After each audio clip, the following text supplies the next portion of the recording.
وہ یہ بتاتے ہیں اور اس چیز کو کنفرم کر رہے ہیں کہ پاکستان مسلم لیگ نون نے اپنا یہ موقف پاکستان کے جو فیصلہ ساز حلقے ہیں ان کو بتا دیا ہے، کیونکہ یہ بھی آپ کو یاد رکھنا چاہیے نواز شریف کا پاکستان سے جانا اور پھر نواز شریف کا پاکستان میں واپس آنا وہ فیصلہ ساز حلقوں کی مرضی سے ہوا۔ وہ عدالتیں جو پہلے نواز شریف کو سزا دیتی ہیں اور پھر وہی عدالتیں نواز شریف کی سزا کو ختم کر دیتی ہیں، اور 5 منٹ کے اندر اگر فیصلے آپ یہ کہیں کہ جج چیف جسٹس اسلام آباد ہائی کورٹ کر رہے تھے، تو میرا خیال ہے کہ ہمیں ری وزٹ کرنا پڑے گا اس پوری ٹائم لائن کو جہاں پر نواز شریف کو 5 منٹ میں ملنے والا انصاف قانون کی کسی کتاب میں کسی دلیل میں موجود نہیں ہے، بلکہ صرف ڈنڈے کے زور پر اور کہنے پر اور سفارش پر یہ صرف انصاف نواز شریف کو مل سکتا ہے۔ اور جیل بھیجنے کی بجائے نواز شریف کو پاکستان میں ایک سٹیج مہیا کیا گیا اور ریاست انہیں پروٹوکول دیتی ہوئی نظر آئی۔ آپ اشتہاری تھے، آپ ملزم تھے، آپ کو عدالتوں کے سامنے سرنڈر کرنا چاہیے تھا، لیکن بادشاہ سلامت آتے ہیں اپنی مرضی کا انصاف اور کب انہیں چاہیے اس کا بھی فیصلہ انہوں نے کیا، اور شاید پاکستان کی تاریخ میں یہ پہلی دفعہ ہوا کہ کسی ملزم کی اپیل جو ہے وہ ٹائم بارڈ نہیں ہوئی، یعنی جب اس کا دل کرے گا وہ عدالتوں کے سامنے پیش ہو، اور یہ صرف اور صرف ڈنڈے کے زور پر جو ہے وہ ہو سکتا ہے۔ اب جو لوگ نواز شریف صاحب کو پاکستان لے کر آئے نا، اب یہ تحفظات نواز شریف کے اور ان کی پارٹی کے مقتدر حلقوں تک پہنچا دیے گئے، اور میری اطلاعات یہ بھی ہیں کہ پاکستان پیپلز پارٹی کے حوالے سے نون لیگ یہ سمجھتی ہے کہ اگر وہ حکومت بنانا چاہیں تو ہمیں کوئی اعتراض نہیں ہے۔ اور ویورز، جو کمیٹی ہے، جو سفارشات جس کی بنیاد کے اوپر اب آنے والے دنوں میں پیپلز پارٹی کے ساتھ مذاکرات ہوں گے، انہوں نے ملنا تھا لیکن وہ نہیں ملے کیونکہ جاتی امراء سے کوئی فیصلہ نہیں ہو سکا، اور اب دوسرے گھر کا انتظار کیا جا رہا ہے کہ وہاں سے کس قسم کا سگنل جو ہے وہ دیا جاتا ہے۔ ویورز، آپ کو یہ بتا دیں کہ پیپلز پارٹی حکومت بنائے گی ضرور، لیکن حکومت کو لیڈ نہیں کرے گی، اور دوسری طرف نون لیگ یہ سمجھتی ہے کہ ہم بھی اتحادی بن کر بیٹھ جائیں، اور جتنی ہیٹ ہے اس گورنمنٹ کی، اور آنے والے کل میں جب یہ پرفارمنس نہیں ہو پائے گی، معیشت ٹھیک نہیں ہو پائے گی، تو ہم اپنے آپ کو اس حکومت سے الگ کر لیں، اور یہی بیسٹ اسٹریٹجی ہمیں نظر آتی ہے۔ ویورز، پاکستان کے اندر نا اب ہوگا کیا آنے والے برسوں میں؟ جس طرح سے جمہوری نظام کو کمزور کر دیا گیا نا، اور کوئی بھی جماعت واضح اکثریت لینے میں ناکام رہتی ہے، پاکستان تحریک انصاف نے لیا ایک واضح مینڈیٹ لیکن اس کو چوری کر لیا گیا، تو یہ روش ہمیں مستقبل میں بھی نظر آئے گی، اور جب یہی ہوگا 2 جماعتیں مل کر حکومت بنا سکتی ہیں۔ اسی ماڈل کو کنٹینیو جو ہے پاکستان میں جمہوری سٹرکچر کے اندر کروایا جائے گا، کیونکہ اتنے سارے معاملات ہیں، اگر کسی سنگل پارٹی کو اکثریت مل گئی تو یقیناً وہ اپنی مرضی سے فیصلے کرے گی، اور پھر یہ جو اپنی مرضی والا جو معاملہ ہے نا، یہ کسی کو قابل قبول نہیں ہے۔ اور یہ جو نمبرز ہیں نا پاکستان کے ایوان میں اس وقت حکومت بنانے کے حوالے سے، اور جو پارٹیز اس وقت اکٹھی بیٹھنے کی تیاری کر رہی ہیں، ان میں پاکستان مسلم لیگ نون کی 79 سیٹس ہیں، پاکستان پیپلز پارٹی کی 54، متحدہ قومی موومنٹ کی 17، اور انہوں نے دھاندلی کے ذریعے کافی زیادہ امپروو کیا ہے۔ پھر مسلم لیگ کاف 3 نشستیں لینے میں کامیاب ہوئی، استحکام پاکستان پارٹی کی 2، اور بلوچستان عوامی پارٹی کی 1 نشست جو ہے وہ اس میں شامل ہے۔ تو نواز شریف صاحب کے کنسرنز یہ ہیں کہ اگر 54 سیٹوں والا یہ کہے کہ جناب میں آپ کے ساتھ نہیں بیٹھتا تو پھر ہماری حکومت کا کیا بنے گا، 17 والے اگر آپ سے وزارتیں مانگیں گے اور سارے کے سارے یعنی 17 کے 17 وزارتیں مانگ لیں، تو پھر پاکستان مسلم لیگ نون کو تو یہ وزارتیں دینا پڑیں گی، تو پھر آپ کیا کریں گے؟ پھر وفاق میں نواز شریف کی اگر حکومت نہیں بنتی اور شہباز شریف صاحب آ جاتے ہیں، تو وہ پھر پاکستان کی اسٹیبلشمنٹ سے کس طرح بارگیننگ کریں گے، کس طرح انہیں انکار کریں گے، یہ سب سے بڑا مسئلہ ہے۔ اور شہباز شریف صاحب جو ان کی فرمائشیں ہوں گی کہ پنجاب کے اندر مریم سے یہ کام کروا لیا جائے یا مریم کو ہٹا کر کسی اور کو لے آئیں، یہ معاملات ہوں گے نا، بالکل ہوں گے، کیوں نہیں ہوں گے؟ اور اس بلیک میلنگ سے کس طرح بچا جائے؟ تو یہ تمام چیزیں نواز شریف صاحب کے سامنے اس وقت موجود ہیں، اور اسی لیے انہوں نے ہاتھ کھڑے کر دیے ہیں اور اپنا پیغام جو ہے پاکستان کی اسٹیبلشمنٹ کو بھجوا دیا ہے۔ ویورز، میں آپ کو یہ خبر بھی دے دوں، اور یہ اس لیے بھی اہم ہے کیونکہ ہم نے عمران خان کے جو 3.5 برس کی حکومت تھی، اس میں بہت سارے مقدمات چلتے ہوئے دیکھے۔ جب ان کے فیصلوں کا وقت آیا تو پاکستان میں جنرل باجوہ نے نہ صرف ان تمام لوگوں کو فیسیلیٹیٹ کیا بلکہ حکومت بھی ان کے حوالے کی۔ وہ کہتے ہیں جی کہ میں اس میں شامل نہیں تھا، لیکن متعدد ایگزامپلز موجود ہیں، اور جب آج سے 10 برس بعد تاریخ لکھی جائے گی تو وہ ایک ایک کر کے کردار نہ سامنے آنا شروع ہو جائیں گے جنہوں نے جنرل باجوہ کے کہنے کے اوپر، ابھی تو خیر فضل الرحمان صاحب بول رہے ہیں نا، آپ دیکھیے گا کہ یہ پورے کا پورا پی ڈی ایم کا ٹولہ بولے گا، پیپلز پارٹی بولے گی کہ ہمیں کیا کہا گیا، نون لیگ بولے گی کہ ہمارے ساتھ کیا جو ہاتھ کیا گیا اور ہم نے کس کے کہنے پر عمران خان کی حکومت کو گرایا اور آج دیکھیں ہم اس کی قیمت جو ادا کر رہے ہیں۔ یہ نون لیگ کے اندر لوگ کہہ رہے ہیں کہ ہم نے قیمت ادا اس وقت جو پاکستان مسلم لیگ نون کر رہی ہے یہ ان غلط فیصلوں کی وجہ سے ہے جو ہم نے اس وقت کیا۔ ایک کھائی تھی، ایک گہری ایسی کھائی تھی جس میں ہمیں کہا گیا کہ چھلانگ لگا دو اور ہم نے پاکستان کے لیے چھلانگ لگا دی۔ نواز شریف صاحب کے ساتھ اور ان کی حکومت اور شہباز شریف جو کچھ بھی ہوا، جن لوگوں نے جو چوریاں کی، ڈاکے ڈالے، ان کے کیسز آگے نہیں بڑھے۔ خان صاحب نے پورا زور لگایا کہ کیسز آگے بڑھے، اور ایک تنقید یہ ہوئی کہ عمران خان جو ہیں وہ انتقام کی سیاست کر رہے ہیں اور انہوں نے پاکستان کے لیے کچھ نہیں کیا۔ حالانکہ ایسی بات نہیں ہے، جی ڈی پیز اور جو اکنامک مائنز تھی جس طرح سے بچھا کر گئے، انہوں نے ہاتھ سے نہیں بلکہ کئی مہینے لگ گئے پاکستان تحریک انصاف کی حکومت کو ریموو کرنے کے لیے، اور کس طرح انہوں نے کیا وہ آپ کے سامنے ہے۔ اکانومی بہتر ٹریک پہ آ رہی تھی لیکن پھر عمران خان کی حکومت کو جو ہے وہ گرا دیا جاتا ہے۔ اب خان صاحب نے، اللہ تعالیٰ نے پاکستان تحریک انصاف کو عزت دی، پاکستان تحریک انصاف کا ووٹ بینک جو ہے وہ بڑا ہے، پاکستان تحریک انصاف کی جو نشستیں وہ جیتے ہیں۔ پہلے تو الزام تھا نا کہ کسی نے مدد کی اور نشستیں جیت گئی، تو اب ان نشستوں کے اوپر کوئی بات کیوں نہیں کرتا؟ خان صاحب نے اس فتح کے بعد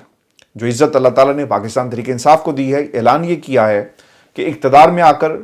فتح مکہ ماڈل اپنائیں گے اور کسی سے انتقام ہم نہیں لیں گے۔ آپ کو معلوم ہے نا کہ فتح مکہ کے موقع پر کیا ہوا؟ جو کفار تھے ان کو خدشہ یہ تھا کہ شاید نبی کریم صلی اللہ علیہ وآلہ وسلم جو ہیں وہ مکے کو جس طرح فتح کیا ہے، اب لوگوں کو اسی طرح جو کچھ ہم مسلمانوں کے ساتھ کرتے رہے ہمارے ساتھ بھی یہی سلوک ہوگا۔ لیکن نبی کریم صلی اللہ علیہ وآلہ وسلم نے فتح مکہ کے موقع پر ایسی مثالیں قائم کی کہ انتقام تو بہت دور کی بات ہے، کسی سے سخت لہجے میں بھی بات نہیں کی گئی، تلوار تو بہت دور کی بات ہے، کسی ایک لفظ بھی سخت جو ہے وہ نہیں کہا گیا، اور یہ نبی کریم صلی اللہ علیہ وآلہ وسلم کی سیرت تھی۔ اور آج عمران خان صاحب بھی یہ کہتے ہیں کہ ہم اقتدار میں آ کر کسی سے بدلہ نہیں لیں گے بلکہ انہیں ہم معاف کر دیں گے، اور میں ویورز یہ سمجھتا ہوں کہ پاکستان کے وسیع تر مفاد میں یہی ہے۔ ہم یہاں پر بیٹھ کر پاکستان کی اکانومی پر بات کریں، عام آدمی کو ریلیف کیسے مل سکتا ہے، اور عام آدمی کے لیے کون کون سے پروجیکٹس ہمیں لانچ کرنے چاہیے۔ ہمارے بچے جو کشتیوں میں سفر کر کے ظالم موجوں کی اپنے اب زندگیوں کو نظر کر دیتے ہیں، ہم اس سے کس طرح روک سکتے ہیں؟ جو پاکستان کے اندر بہترین جو روزگار کے مواقع ہیں وہ کیسے کریٹ کیے جا سکتے ہیں؟ ہم دنیا کی بڑی اکانومیز کے ساتھ اپنے نوجوان کو کس طرح کنیکٹ کر سکتے ہیں؟ پاکستان کے اندر ہم نے اپنے نوجوانوں کو ایکسپورٹ تو کیا لیکن ہماری ایکسپورٹس نہیں بڑھی۔ ہم کمپیوٹر سافٹ ویئر کے اندر کیا کچھ کر سکتے ہیں؟ یعنی یہ تمام چیزیں اس کے اوپر بحث ہونی چاہیے، لیکن یہاں پر ہم بیٹھ کر سارا دن گیم آف تھرونز جو ہے وہ کھیلتے رہتے ہیں کہ کس کردار نے کیا کر دیا اور دیکھو کرسی پر اب کون بیٹھتا ہے۔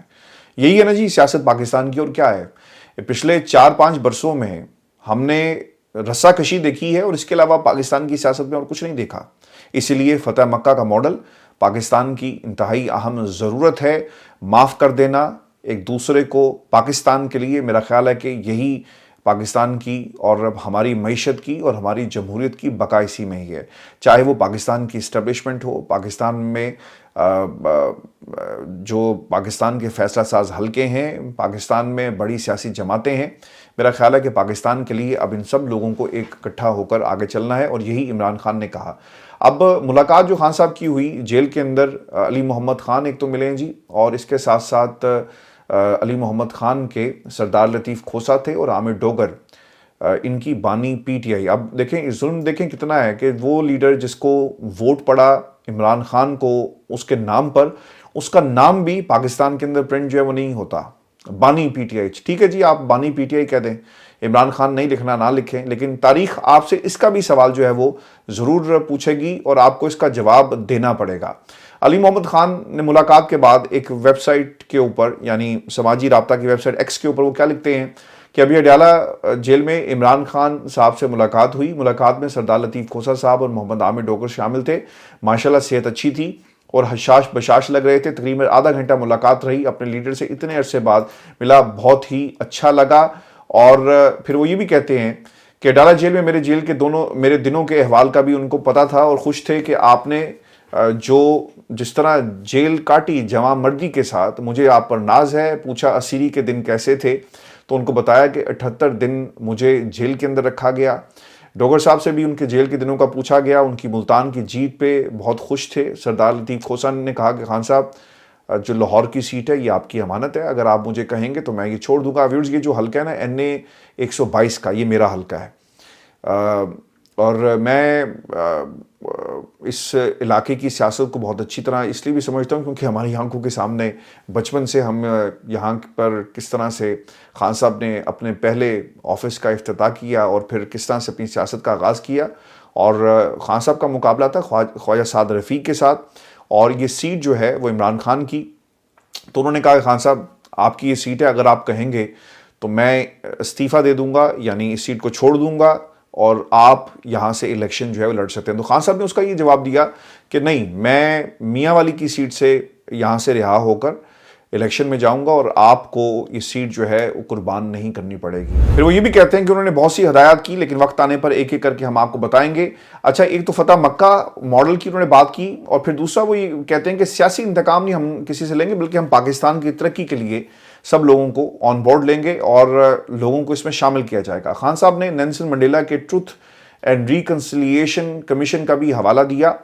کہ ملک کو آگے لے جانے کے لیے سچ, معافی اور درگزر کی طرف جانا ہوگا. تحریک انصاف اقتدار میں آ کر کسی سے انتقام نہیں لے گی. تو یہ خان صاحب کی ایک کہیں کہ ایک اسٹریٹجی ہے کہ جیل سے باہر آ کر وہ کس قسم کی حکومت بنائیں گے اور اقتدار کس قسم کا ہوگا. بہت سارے لوگ کہتے ہیں نا جی کہ خان صاحب اقتدار کے لیے سب کچھ کر رہے ہیں, اپنی کرسی کے لیے کر رہے ہیں. پاکستان میں بہت سارے صحافیوں نے چیزیں لکھی, لیکن خان صاحب کی جو یہ اسٹریٹجی ہے شاید ان لوگوں کے لیے بھی مشکلات پیدا کر دیں, کیونکہ ان کے پاس اب بیچنے کو چورن جو ہے وہ نہیں ہوگا. اور جس طرح سے تنقید کر کے عمران خان کے اوپر یہ اپنی دکانیں چلاتے ہیں, اب ان کی دکانیں بھی بند ہونے کا وقت آ گیا ہے. کیونکہ جب آپ کسی سے مفاہمت کی بات کرتے ہیں اور آپ بھاشن دیتے ہوئے نظر آئیں گے کہ عمران خان نے مفاہمت کی سیاست نہیں کی اور وہ کیوں کسی سے بات نہیں کرتا. اور آج دیکھیں خان صاحب مکہ جو فتح مکہ کے ماڈل کی بات کر رہے ہیں, تو اس کے اوپر بھی تنقید ہونا شروع ہو جائے گی کہ عمران خان نے دیکھیں ایک دفعہ پھر یو ٹرن لے لیا اور بدلے لینے والا جو شخص تھا آج وہ سب کو معاف کرنے کی بات کر رہا ہے, کیونکہ اب اس کے اوپر برا وقت آ گیا. یعنی انہوں نے کوئی نہ کوئی بات جو ہے وہ ضرور اس میں سے نکالی ہے. ویورز, پاکستان کی خاطر ان تمام باتوں کو بھولنا پڑے گا, کیونکہ پاکستان کو بہت زیادہ نقصان ہو چکا ہے اور پاکستان زیادہ نقصان کا اب متحمل نہیں ہو سکتا. آپ کو میں یہ خبر بھی دے دوں کہ عمران خان کی 3 اپیلیں اور سائفر کے اندر بھی اپیل دائر کر دی گئی, اور اس میں موقف کیا اختیار کیا گیا. مجھے لگتا ہے کہ پاکستان تحریک انصاف کے وکلاء نے ہماری سن لی اور انہوں نے 2 استدعا جو ہیں وہ فائنل رکھی ہیں. یہ استدعا کیا ہے یہ میں آپ کے سامنے شیئر کر دیتا ہوں. درخواست میں کہا گیا کہ پٹیشنر بطور وزیراعظم سائفر کو اپنے پاس رکھنے یا دفتر خارجہ کو واپس بھجوانے کے ذمہ دار نہیں ہے. آپ پرائم منسٹر ہے نا, آپ نے آ کر کرسی پر بیٹھنا ہے. یہ نہیں ہو سکتا کہ خان صاحب یہ سائفر ہے اور یہ کاغذات ہیں اور یہ چٹھیاں ہیں اور یہ فلاں ملک سے یہ چیز آئی ہے, آپ اپنے ڈرا میں رکھ لیں. ایسا نہیں ہوتا بھائی. ہر چیز کو ڈائری نمبر لگتا ہے, ہر امپورٹنٹ ڈاکومنٹ کے حوالے سے فائلنگ کی جاتی ہے, اور یہ فائلنگ سسٹم جو ہے وہ ہر پرائم منسٹر آفس میں موجود ہوتا ہے. اور اس کے اوپر کیا موقف لینا ہے, کیا موقف نہیں لینا, پاکستان کا کیا موقف ہے, اور باقاعدہ طور پر کسی بھی مسئلے کے اوپر یہ فائلنگ سسٹم جو ہے وہ پرائم منسٹر ہاؤس میں ہمیشہ موجود ہوتا ہے. اور اس قسم کے ڈاکومنٹس جو بہت ہی حساس نوعیت کے ہوں تو اس کے حوالے سے بھی یہ ذمہ داری ہے پرنسپل سیکریٹری کی. اور سائفر کے اندر پرنسپل سیکریٹری صاحب اعظم خان صاحب تھے, تو اب ان کے اوپر یہ ذمہ داری ڈالی گئی. کسی بھی سائفر کی حفاظت اور اسے دفتر خارجہ واپس بھیجنے کی جو ذمہ داری ہے وہ وزیراعظم کے پرنسپل سیکریٹری کی ہوتی ہے. اگر کوئی جرم بنتا ہے تو اس کا ذمہ دار پرنسپل سیکریٹری کو ٹھہرایا جائے. اچھا, اپیل کرندہ کے مطابق سائفر کیس ٹرائل کے دوران مسلسل بے ضابطگیاں سامنے آئی, یہ بھی موقف اپنایا گیا. ٹرائل کورٹ نے کیس کا مکمل ریکارڈ فراہم کیے بغیر فرد جرم عائد کر دیا. اگر آپ کو یاد ہو تو خان صاحب اور ان کے وکلاء یہ کہتے رہے کہ یار آپ نے مجھے کاغذ تو دیے نہیں. وہ سائفر جس میں ہمیں سزا دے دی گئی, بہت ساری چیزیں ریکارڈ کے اوپر موجود تو ہیں, لیکن وہ بند کمرے میں اور آپ تک پہنچی لیکن ہمارے تک نہیں پہنچی، اور جب تک وہ ہمیں نہیں دی جائے گی تو ہم اس کے اوپر جرا کیسے کریں گے؟ فرد جرم عائد ہو جاتی ہے اس چیز کو بھی، یعنی پروسیجرل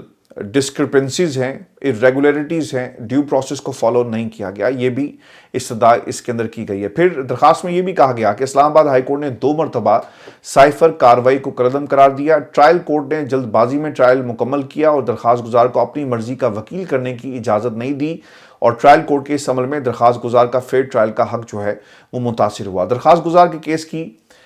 پیروی کے لیے ناتجربہ کار سرکاری وکیل جو ہے وہ رکھا گیا، جو سوال کرتا ہے کہاں سے سوال لکھ کر آئے، کسی کو کچھ معلوم نہیں تھا، آپ نے دیکھا، اور اس کی ناتجربہ کاری جو ہے وہ جرا کے اندر بھی ایک بہت بڑا مسئلہ تھا، اس کے اوپر بھی سوال رکھا گیا ہے اور استدعا کی گئی۔ انتہائی اہم نقطہ ہے ویورز، جس پہ میں پچھلے کئی دنوں سے بات کر رہا ہوں۔ کسی دوست نے لکھا تھا کہ خدا کے لیے آپ الٹے سیدھے مشورے مت دیں،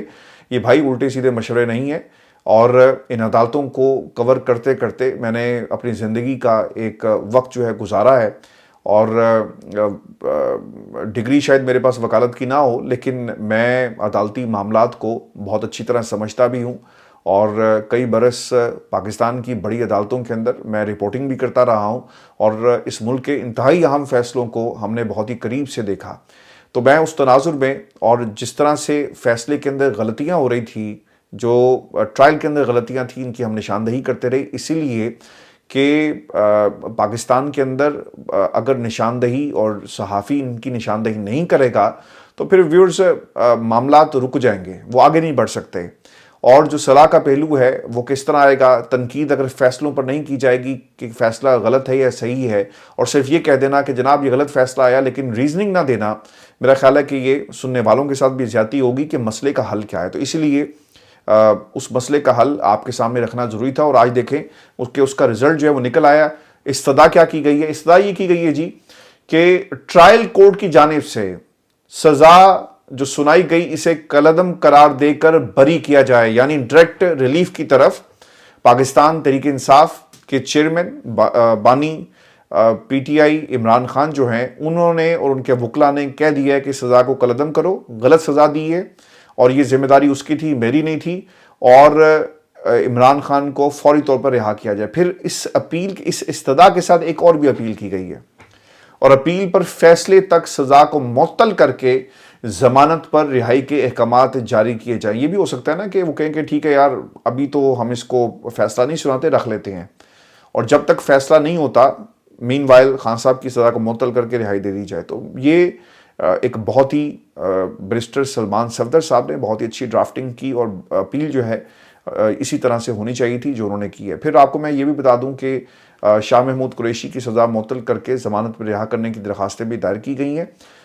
جنہیں منگل کو سماعت کے لیے مقرر کرنے کی استدعا جو ہے وہ کر دی گئی ہے، اور 30 جنوری توشہ خانہ نیب کیس کا فیصلہ 31 جنوری کو سنایا گیا، اور پھر اس کے بعد جو عدت میں نکاح والا معاملہ ہے اس کے اندر بھی سماعت جو ہے وہ جلد ہو جائے گی۔ ویورز یہ شو تھا آج کا ہمارا، اپنے کمنٹ سے ضرور بھیجیے گا، چینل کو سبسکرائب کرنا مت بھولیں۔ اجازت دیجیے، اللہ نے کے بعد۔